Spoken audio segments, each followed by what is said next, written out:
സ്വല്പം ഒഴിക്കട്ടെ. ശകലം അകത്തുണ്ടെങ്കിൽ ഒരു രസാ. മുതലാളിക്ക് ഒന്നും തോന്നരുത്. ഇന്ന് എനിക്ക് നല്ല സുഖമില്ല. നാളെ നമുക്ക്.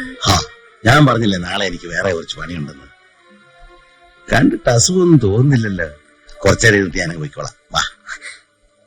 ഇന്ന് വേണ്ട, ദയവ് ചെയ്ത് മുതലാളിക്ക് പോണം. അങ്ങനെ പറഞ്ഞ എങ്ങനാ? നീ വാ. ഇന്ന് നടക്കില്ലെന്ന് ഞാൻ പറഞ്ഞല്ലോ. നിനക്ക് എന്ത് പറ്റി?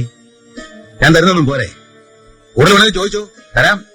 ഇറങ്ങി പോകുന്ന നല്ലത്. ആരോടാ സംസാരിക്കുന്ന അറിയാവോ? അറിയാം, അതുകൊണ്ട് തന്നെ പറയുന്നത്. നാളെ ഞാനിത് നാട്ടുകാരുടെ ഇടയിൽ പാട്ടാക്കും.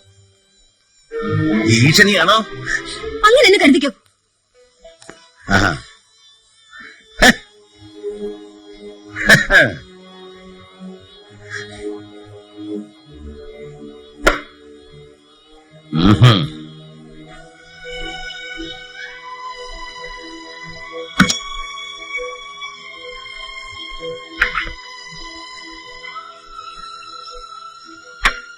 കുമുദ ഈ ബന്ധം പുറത്താക്കുമെന്ന് നിങ്ങൾ ഭയന്നു. ഡ്രൈവറെയും കൂട്ടി വീണ്ടും ആ വീട്ടിൽ വന്നു. രണ്ടുപേരും കൂടി അവളെ ആക്രമിച്ചു കൊന്നു. ആത്മഹത്യയാണെന്ന് തോന്നിപ്പിക്കാൻ നിങ്ങൾ കൊണ്ടുചെന്ന വിഷം വായിലൊഴിച്ചു കൊടുത്തു. ഇതല്ലേ ഉണ്ടായത്? നിങ്ങൾ പറയുന്ന കഥയില് വളരെ സ്വാഭാവികതയുണ്ട്. പക്ഷെ അത് സത്യമല്ല. എങ്കിൽ കഥ അല്പം മാറ്റി പറയാം.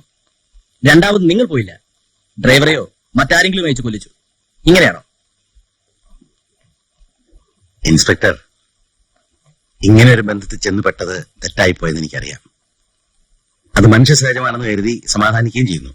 പക്ഷേ മനുഷ്യനെ കൊന്ന് പ്രശ്നങ്ങൾക്ക് പരിഹാരം ഉണ്ടാക്കാം എന്ന് വിശ്വസിക്കുന്ന ഒരു സംസ്കാരമല്ല എന്റേത്.